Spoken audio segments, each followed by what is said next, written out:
رب العالمین والعاقبۃ للمتقین والصلاة والسلام علی سید الانبیاء والمرسلین وعلی آلہ واصحابہ الطیبین الطاہرین اما بعد فاعوذ باللہ من الشیطان الرجیم بسم اللہ الرحمن الرحیم یا ایہا الذین آمنوا اتقوا اللہ وَلْتَنْظُرْ نَفْسٌ مَا قَدَّمَتْ لِغَدٍ وَاتَّقُوا اللَّهَ إِنَّ اللَّهَ خَبِيرٌ بِمَا تَعْمَلُونَ صدق اللہ العظیم۔ غوث اعظم بمن بے سر و ساما مدد قبلہ دین مدد کعبہ ایمان بے بلا افتاد کشتی ضعیفان و شکستہ رات پشتی بحق کے خواجہ عثمان ہارون مدد کن یا۔ اتنا بڑا مجمع درود شریف پڑھنے کے لیے آواز آپ بلند کر لیں۔ الصلاۃ والسلام علیک یا نبی اللہ، الصلاۃ والسلام علیک یا حبیب اللہ، وعلی آلک و اصحابک یا نور اللہ، صلی اللہ تعالی علیہ وسلم۔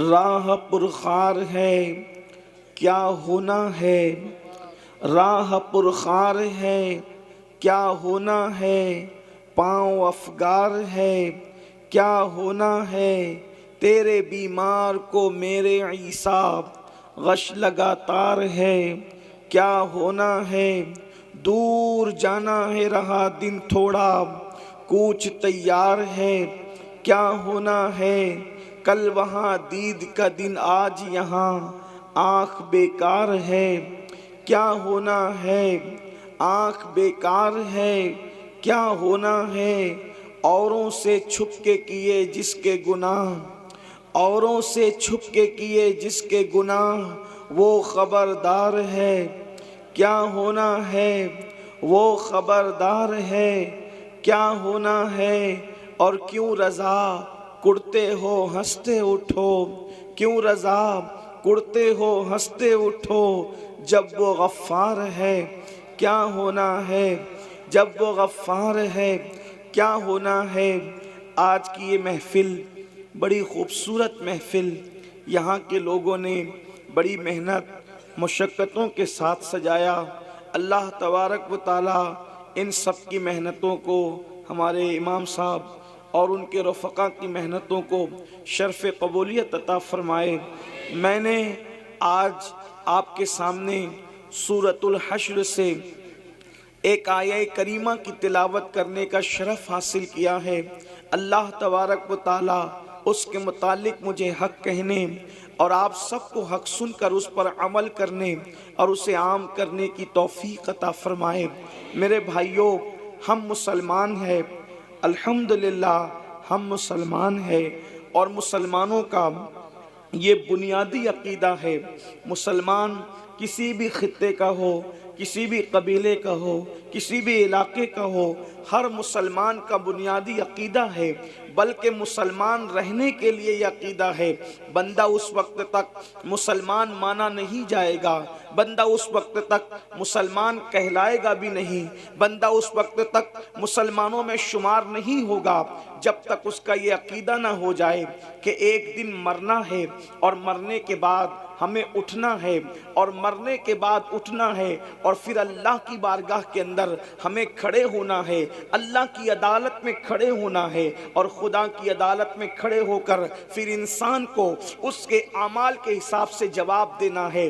انسان نے اپنی زندگی پیدا ہونے سے لے کر موت کی آخری ہچکی تک کہاں گزارا، کیوں گزارا، کس طرح گزارا، کس کام میں گزارا، ان ساری چیزوں کے بارے میں اللہ تبارک و تعالی ہم سے پوچھے گا۔ تھوڑی دیر میں آپ کی توجہ چاہتا ہوں۔ یہاں کے لوگ، اس پورے علاقے کے لوگ بڑے محبتی لوگ ہیں، بڑے پیارے لوگ ہیں، بڑے پیار کرنے والے لوگ ہیں، لیکن آپ کی تھوڑی دیر کے لیے میں توجہ چاہتا ہوں۔ آپ غور فرمائیں، میرے آقا صلی اللہ علیہ وآلہ وسلم کے پیارے دیوانوں، آپ ذرا سوچو تو صحیح، آپ ذرا غور تو کرو۔ ایک دن وہ آنے والا ہے، یہ اپنے ایمان کا حصہ ہے جس کو آخری دن کہتے ہیں، یعنی اس کے بعد پھر کوئی دن نہیں ہے، آخری دن ہے جسے یوم آخرت کہتے ہیں، جسے میدان محشر کہتے ہیں، جسے میدان حشر کہتے ہیں۔ اس کے بعد پھر کوئی دن نہیں ہے، یا تو پھر لوگ اللہ اکبر خوش نصیب لوگ یا تو جنتی جنت میں چلے جائیں گے، یا پھر اللہ اکبر بدقسمت لوگ جہنمی جہنم میں جائیں گے۔ ہمیشہ پھر کسی کا ٹھکانہ جنت ہوگا، کسی کا ٹھکانہ جہنم ہوگا، میرے آقا صلی اللہ علیہ وآلہ وسلم کے دیوانوں۔ لیکن ایک دن ہے جس کو یوم آخرت کہتے ہیں، اور اس دن اللہ خود اپنے بندوں سے حساب لے گا، اللہ اپنے بندوں سے خود پوچھے گا، بلکہ وہ فرماتا ہے اَيَحْسَبُ الْإِنسَانُ أَن يُتْرَكَ سُدًى، کیا انسان یہ تصور کرتا ہے کہ اس سے حساب نہیں لیا جائے گا، بے حساب اس کو چھوڑ دیا جائے گا؟ نہیں نہیں، انسان سے حساب لیا جائے گا، بلکہ قرآن مقدس میں ایک مقام پر بیان کیا جاتا ہے فَمَن يَعْمَلْ مِثْقَالَ ذَرَّةٍ خَيْرًا يَرَهُ وَمَن يَعْمَلْ مِثْقَالَ ذَرَّةٍ شَرًّا يَرَهُ۔ ایک ذرے کے برابر اگر تم نے نیکی کی ہوگی اللہ تمہیں وہ بھی دکھائے گا، ایک ذرے کے برابر اگر تم نے بدی کی ہوگی اللہ تمہیں وہ بھی دکھائے گا۔ اللہ اکبر، اس دن کے لیے قرآن ہمیں دعوت فکر دیتا ہے، اس دن کے لیے قرآن ہمیں دعوت فکر دیتا ہے، دعوت عمل دیتا ہے۔ اب میری گزارش والنٹیئر سے بھی ہے کہ وہ بھی چپ خاموش بیٹھ جائیں، پبلک چپ ہو گئی ہے، والنٹیئر سے گزارش ہے، یہ بھائی جو ہے نا یہ پیلی ٹوپی والے بھائی، ان سے گزارش، وہ سن نہیں رہے شاید۔ بھائی صاحب اللہ آپ پہ رحم فرمائے، ان سے وہ بھائی سے جو آپ کے آگے چل رہے ہیں ان کو منع کر دیں، بس اب آپ بھی بیٹھ جائیں۔ اللہ خاکسار حق جو تشریف رکھیں۔ اب اللہ آپ سب پہ رحم کرے۔ دیکھیے آپ لوگ محبت بہت کرتے ہو، اور اللہ یہ کرے یہ محبت قبول ہو، اور یہی محبت ہمیں آخرت میں نجات کی راہ کی طرف لے جائیں۔ دیکھو سب لوگ بہت سکون سے سن رہے ہیں، اب کوئی کسی کو کچھ نہ کہے، والنٹیئر بھی اپنی جگہ لے لے، یہ محفل اللہ رسول کی ہے، اس کو اللہ رسول کے حوالے کر دیں، کوئی کچھ نہ کہے، اب صرف سب سنیں۔ بس ایک بار سب مل کر بلند آواز سے، اگر وہ جو میرے بھائی مجھے کھڑے ہوئے نظر آ رہے ہیں اگر وہ حضرات بھی بیٹھنے میں کوئی انہیں تکلیف نہ ہو اور وہ بیٹھ سکتے ہیں تو اپنے اللہ رسول کے نام پہ بیٹھ جائیں، اور سب مل کر ایک بار بلند آواز سے درود شریف پڑھ لیں آپ لوگ۔ اللہم صلی علی سیدنا و مولانا محمد معدن الجود والکرم و آلہ و صحبہ و بارک وسلم، صلاۃ و سلام علیکہ یا رسول اللہ صلی اللہ علیہ وآلہ وسلم۔ میں بات آگے بڑھانے سے پہلے ایک بات آپ سے کہتا ہوں، اس کو دل پہ لکھ کے لے جانا، اگر ہو سکے تو گانٹھ باندھ لینا دل کے پلو میں۔ جب بھی کسی جلسے میں عرس میں دینی محفل میں جاؤ وہاں کسی کو ڈانٹنا نہیں۔ ابھی آپ لوگ ایک دوسرے کو ڈانٹ رہے تھے، مجبوری بھی رہی ہوگی آپ لوگ کی، ڈانٹنا نہیں، کسی کو دھکا نہیں دینا۔ دیکھو میں آپ کے فائدے کی بہت اہم بات بتا رہا ہوں، اس کو زندگی بھر مت بھولنا۔ کسی کو ڈانٹنا نہیں، کسی کو دھکا نہیں دینا، کسی پہ غصہ نہیں کرنا، کسی کی انسلٹ نہیں کرنا۔ وجہ کیونکہ ہمارے آقا علیہ السلام نے فرمایا، ہماری سرکار کا فرمان ہے، جہاں 40 مومن جمع ہوتے ہیں ان میں ایک اللہ کا ولی ہوتا ہے۔ جہاں 40 مومن جمع ہوتے ہیں ان میں ایک اللہ کا ولی ہوتا ہے۔ اب یہ ہزاروں کا مجمع ہے، اب اس میں کون اللہ کا ولی ہے کسی کی پیشانی پہ نہیں لکھا۔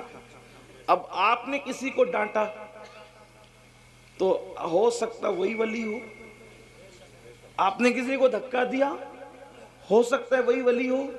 تو اب آپ تو آئے تھے جلسے میں اپنی آخرت سدھارنے کے لیے، لیکن آپ نے ولی کو ڈانٹ کر اپنی آخرت خراب کر لی، ولی کو دھکا دے کر، کیونکہ ولایت پیشانی پہ نہیں لکھی ہوتی۔ بہت ممکن ہو کہ اسٹیج پر جو چہرے آپ دیکھ رہے ہیں ان میں سب ولی نہ ہو، لیکن جو بیٹھے ہوئے ہو نا یہ چھپ کے عاجزی سے، ان میں کوئی ولی ہو، بہت ممکن ہے۔ یہ بات اچھی طرح یاد رکھیں۔ آج کل جلسوں کو ہم نے ایک میلے ٹھیلے کی حیثیت دے دی، بلکہ جلسوں میں آؤ تو باوضو آؤ، ٹوپی پہن کر آؤ، خوشبو لگا کر آؤ، اور